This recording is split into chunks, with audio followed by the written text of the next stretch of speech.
If you'd like to help me make games, please consider donating to my Patreon. Links in the description. Hey guys, Some Gamer Dude here. I want to ask you a question. Who's the kid with the spiky hair? Flaming hand up in the air. If you answered Shobukira Fuda, you clearly know what Duel Masters is.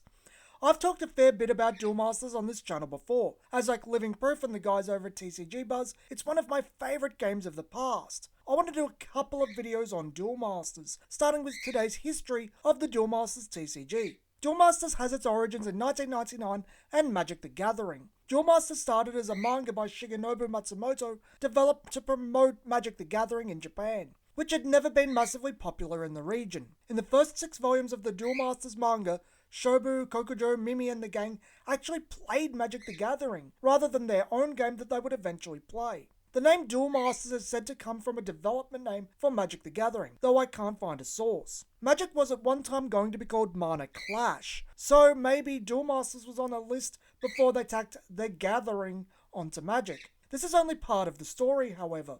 Back in the States, Wizards of the Coast was in a dilly of a pickle regarding Pokemon. Pokemon had been licensed by them shortly before their acquisition by Hasbro in 1999, who had the Pokemon license at the time. Pokemania hit the West hard. It was everywhere. I was there, I remember. The TCG was a hit immediately in 1999 with base set. It sold unimaginable amounts of cards. Schools had to ban it. There were leagues in Toys R Us. Garbage cards like Charizard were worth big money solely because of the character. It was a time to be alive. Things didn't stay so good, however. Wizards didn't like the direction the TCG went in Japan, so much so that they didn't license certain sets, such as the Versus series. Wizards Prop 15, a limit on how many trainers were allowed in a deck, goes to show they had a very different vision for the TCG to Media Factory, their game's original publisher.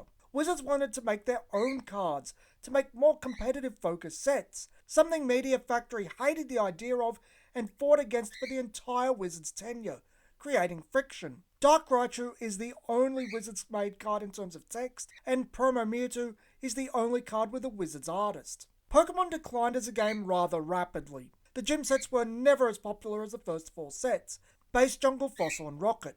Then, by the time Neo hit, Pokemania was over. People like to blame Gen 3 for Pokemania ending, but it was over with the release of Gold and Silver. The second Neo set, Neo Discovery, through to the final E-Reader set and final Wizard set, Skyridge, are some of the scarcest Pokemon product. Wizards saw how much of a hit a more kid-orientated TCG could be.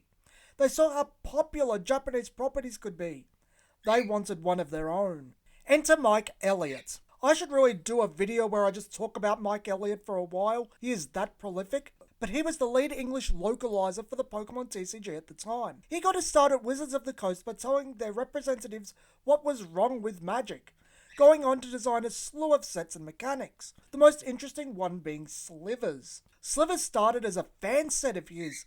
That fan set is actually canon to Magic, and Slivers would go on to be represented in Duel Masters as a favourite deck of mine, the Survivor cards. Mike was tasked with working with Takara, a company very close to Hasbro, to develop a Pokemon competitor and replacement. Duel Masters was the end result. Duel Masters is very much in the vein of the earlier Portal sets of Magic the Gathering, which Mike Elliott also worked on, mixed with Pokemon. Taking the core of Magic the Gathering, the colour pie, generating mana, summoning creatures and casting spells, but gutting it of the more complex components such as instant speed spells and main phase 2. From Pokemon, it takes the 6 prizes to win, except with a twist. Mike Elliott is stated to strongly dislike Pokemon's prize system, not in concept but in application, with how it effectively makes the winner win more by taking a prize. Duel Masters keeps the concept but inverts it. As you take damage, your shields get destroyed, placing that card into your hand. If it has a keyword called Shield Trigger, it can be cast for free immediately. A player wins when they attack their opponent after having destroyed all 5 of their opponent's shields. Duel Masters also eliminates one of Magic's major problems, lands. Lands have always been a contentious issue with Magic, being the resource card inhabiting the deck. It's by design, but causes issues of not enough, too many, and not the right ones. Duel Masters throws dedicated resource cards to the wind and just allows any card to be used as a resource if played upside down into the mana zone. Each card's cost must be paid by at least one mana of the same colour. Many have tried to fix Magic's resource system, but Duel Masters' mana zone is by far the most simple and elegant solution. According to some people, it solved the problems of resource cards, and any attempt past this has been pointless. Duel Masters was released in Japan in May of 2002, with an anime series to promote it, utilising characters from the established Duel Masters manga. The manga shifted to this new game in June of the same year. Duel Masters quickly became Japan's #2 game, just behind Yu-Gi-Oh!, and has stayed extremely popular in Japan since, with a slew of sequel series coming out to this very day. 2 years later, and roughly a year after Wizards' final Pokemon set, Skyridge, Duel Masters would be released in the West in March of 2004. Duel Masters was accompanied by mall tours, a dubbed version of the anime, a Dreamwave comic, a toy line, a ton of promotional gear. It was very popular very quickly. Wizards pushed it hard and spent a lot of money. The mall tours in particular gave away a ton of product in starter decks, folders and promos.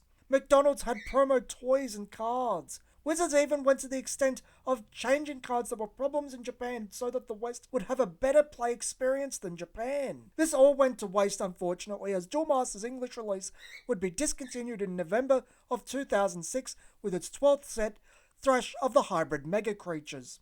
Duel Masters in the West was very odd in that the anime was dubbed in a tongue-in-cheek fashion, similarly to Samurai Pizza Cats before it, and later on the various abridged series on YouTube. Even the set's names were silly and bombastic. The second set is Evo Crushinators of Doom versus the Japanese Master of Evolution, for an example. Duel Masters wasn't afraid to poke fun at itself. The card's flavor text ended up reflecting this too. I don't remember this being an issue when it aired. The generation that experienced Duel Masters experienced Samurai Pizza Cuts when they were young, and later on the various abridged series on YouTube.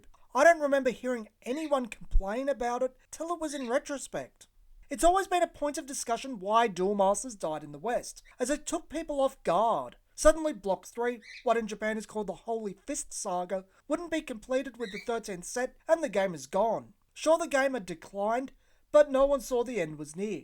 There has never been an official word as to why this happened, but I speculate it's a ball of problems that choked the game to death. On the anime side, instead of going straight to the second series, Duel Masters Charge, Hasbro commissioned a side story, the Sacred Land Saga, to be produced. The series changed hands and cast twice. Shobu went from being voiced by Joshua Seth, Tai from Digimon, to Liam O'Brien, who would go on to play Gaara in Naruto. This newer Western exclusive season felt of significantly lower quality. It was also notably more abridged in tone than the first series. It's also worth of note that in spite of being in the tone it was, watching it again for these videos, the abridged tone doesn't really do anything beyond spice up the script.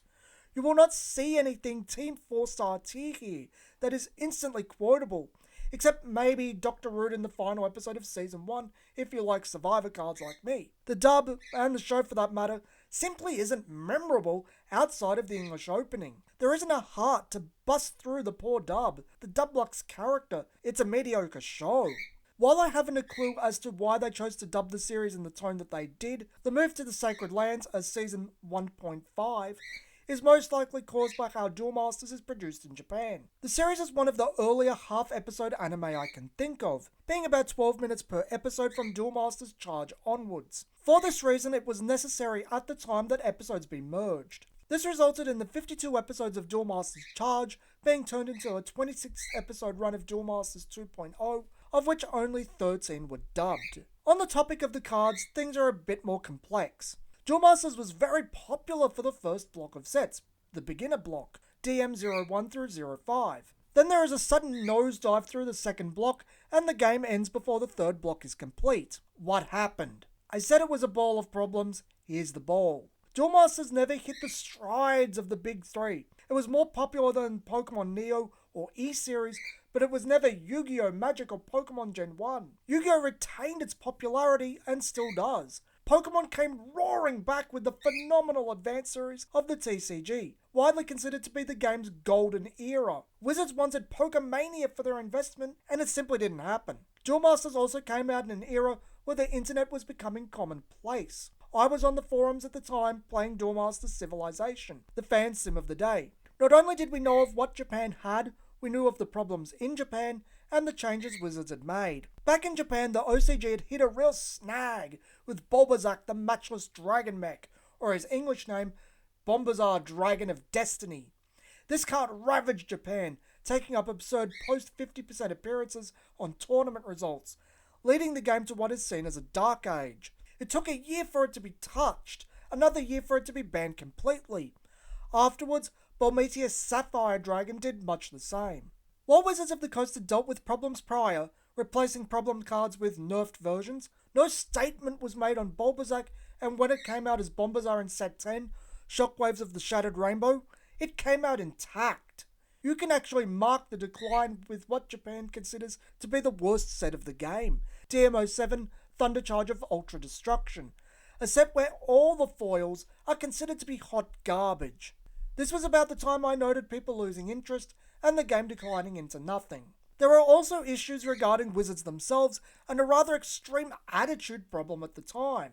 Around the Neo era of Pokemon, Wizards stopped people over a certain age competing in Pokemon, suggesting that they go play the more age-appropriate Magic the Gathering instead.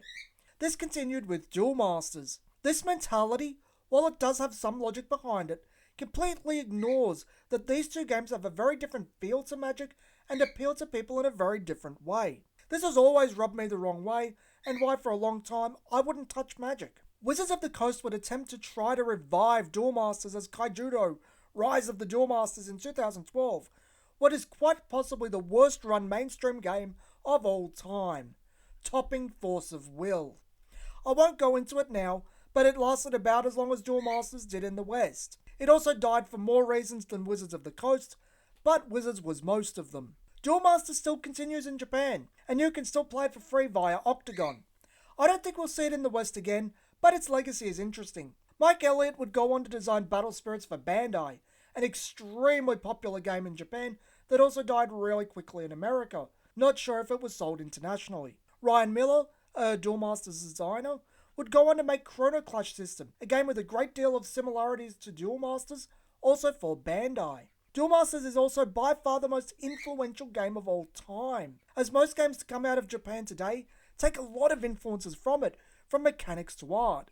Final Fantasy, Y-Cross, Dragon Ball Super, Argent Saga, Force of Will, even Buddy Fight and Vanguard have something inspired by or directly connect to Duel Masters. Join me next week when I review the Duel Masters card game and see if all the nostalgia I have for this game is just that, or the game is as good as I remember. This has been Some Gamer Dude, and thanks for watching.